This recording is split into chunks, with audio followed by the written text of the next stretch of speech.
Today I wanted to address one of the biggest misconceptions about intuitive eating and intuitive training that causes so many people to completely misapply it and get it completely wrong, something that I fell for many years myself.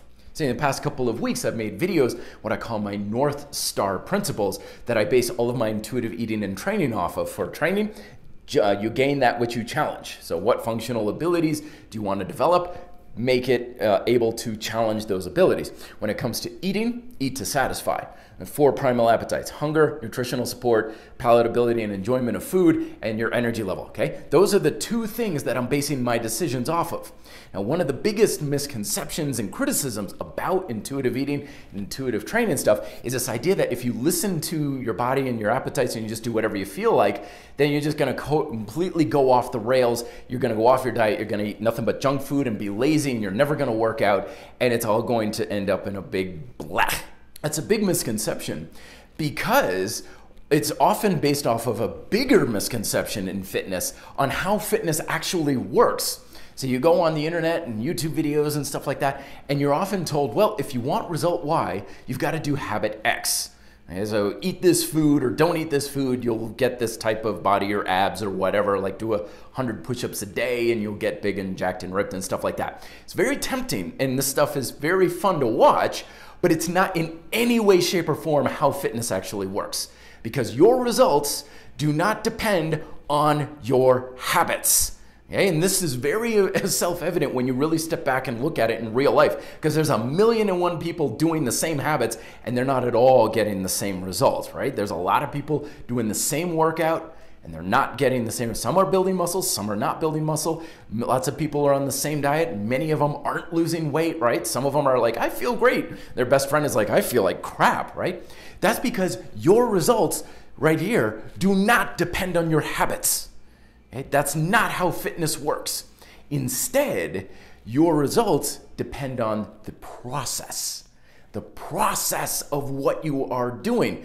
That's the thing we need to keep our eye on. So going back to intuitive eating, intuitive training and stuff like that, what we're doing with that is we're not just basing our habits and stuff off of whatever, whatever I feel like, wherever I feel like going. No, it's about keeping our attention on the process and therefore being flexible in our habits so we can maximize that process and therefore give you the better chance of results. Otherwise, you reverse it and say, I've got to be strict and be told what to eat and how to train and everything, leaving your process in jeopardy.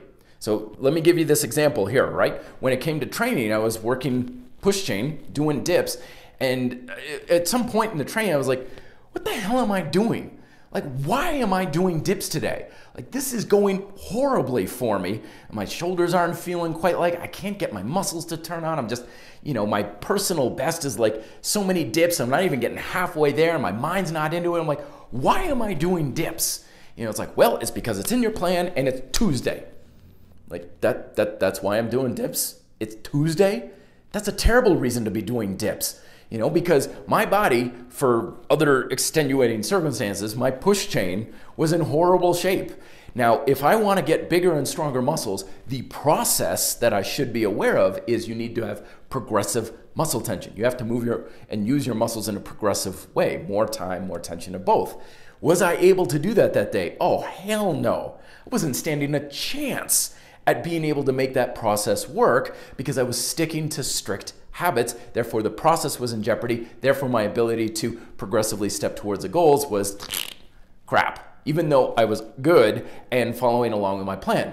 So then I thought, well, if I really thought about it, like, the process should be in charge, not the habit, not the routine. What would I do? It's like, you would wait several days. Like, when is your push chain going to be in shape to a point where you can just blast the hell out of these dips? And I'm like, probably not till Friday. Okay, wait till Friday. See, I'm listening to my body, but I'm only listening to it to maximize the process. Same thing with diet, right? Right? We talked about the 4 primal appetites. Your ability to be healthy and eat well depends on satisfying That's the process, those 4 primal appetites: your hunger, your need for nutritional support, palatability of food and enjoyment, and of course, your energy level. So by looking at your habits, saying this is how I'm eating, what's the process like? After your meal, are you feeling like slow and tired, lethargic, and like you need a nap at 2 afternoon? Well, the process is compromised. Even though you're being good and eating according to the diet, your process is compromised, therefore your results will be compromised, right? So when you say, okay, I ate X, Y, and Z, it wasn't the best thing for my energy level, and quite frankly, like it just didn't satisfy my hunger. I was hungry an hour later. Process was compromised, so then we learn from it, right? I come back and you're like, so how could I change those habits? Well, add some protein and maybe some fat or whatever to lunch. Maybe that'll give it some more sticking power. Okay, I put some cheese on the salad, right? And then you look at the process and like, oh, the process of hunger satiety is now a lot better. Therefore, you're getting closer to your goal of being able to manage your weight and stuff.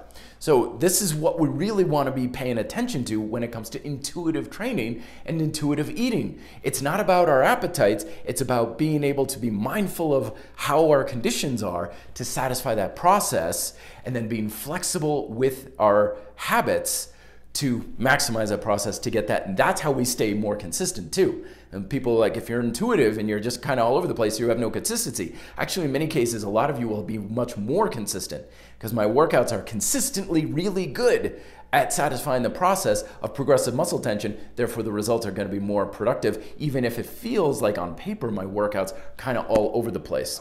Thoughts and questions below. Be fit, live free.